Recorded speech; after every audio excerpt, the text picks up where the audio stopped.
Esiet sveicināti šova Zem 3 pirmajā epizodē. Zem 3 būs šovs, kur es iesaku dažādas lietas, ko esmu redzējis pa mēnesi. Sāksim ar mūzikas segmentu. Pirmā grupa, ko es ieteikšu, būs Les Discrets ar dziesmu, kuru es pat necentīšos izrunāt. Nākamā grupa būs Primus ar dziesmu Electric Uncle Sam. Primus ir grupa, man liekas, kurai nevajag vispār ievadu, un kuras jau klausos vairākus gadus, bet šī sulīgā dziesma man bija vienkārši paskrējusi garām visu šo laiku. Nākamā grupa, ko es ieteikšu, būs grupa The Isley Brothers ar dziesmu That Lady. Man liekas, ir ļoti vērtīgi apskatīt The Isley Brothers katalogu, jo viņiem ir ļoti daudz dziesmas, kas ir tikušas samplotas priekš ļoti pazīstamām hip-hop dziesmām. Nākamā grupa, ko es ieteikšu, būs Eloy ar dziesmu Metromania. Eloy ir progroks ar sintiņiem no 80. gadiem. Man liekas, viņiem ir ļoti vienkārši patīkami 80. skaņu. Nākamā grupa būs Abigor ar Ego Temptation 1. Šī ir austriešu black metal grupa, kur, man liekas, ļoti labi sabalansē black metalu ar ekstrēmo metālu. Nākamais būs izpildītais Moby ar dziesmu The Ceremony of Innocence. Man liekas, katrs dzirdējis vismaz pāris Moby dziesmas, bet man liekas, neviens īpaši nav apskaties dziļāk viņu katalogu.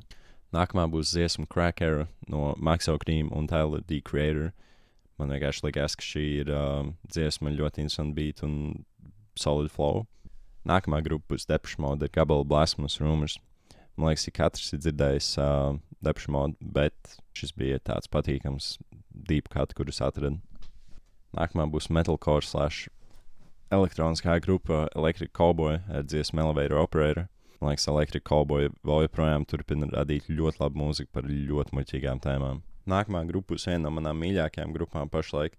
Tā ir jazz / avantgarde / black metal grupa Imperial Triumphant ar 2 dziesmām, ar Eye of Mars un Pleasure Dome.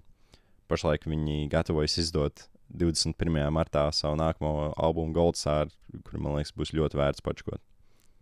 Nākamais mūzikas gabals, ko es ieteikšu, būs Daniela Blumbergas atcerētais materiāls priekš filmas Brutālists.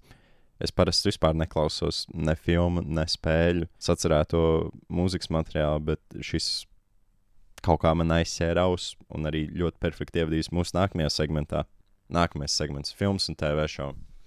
Pirmais, ko es ieteikšu, būs jau iepriekš minētais Brutālists. Man likās, šī bija ļoti interesanta filma, kas varbūt nedaudz pieklaboja uz beigu pusi, bet noteikti kompensē par to ar ļoti iespaidīgu muzikālo materiālu un arī par iespaidīgām ainām.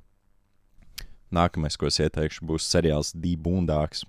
Es neatceros pēdējo reizi, kas būtu skaties kaut ko tik smieklīgi, ka man būtu bijušas grūtības noturēt smieklus katru epizodu pēc kārtas. Šim seriālam 4 sezonas, kur, man liekas, būtis neviena no epizodēm nav vāja. Un, man liekas, viņi ļoti labi arī ir iemiksējuši veidu, kā pastāstīt par vēsturiskiem notikumiem, sasaistot to kopā ar stāstu kaut kā. Nākamais un pēdējais segments būs labdarība. Tā kā es jau katru mēnesi pats noziedoju labdarībai, man liekas, ka šis varētu arī iederēties šovu ietvaros. Kā šī mēneša labdarība es esmu izvēlējies labdarību Pure Earth. Paldies par skatīšanos! Vai tev ir kaut kas sakāms par ieteikto? Vai arī tev ir pašam kaut kas ieskāms? Ja jā, atstāj komentāros un tieks nākamajā reizē.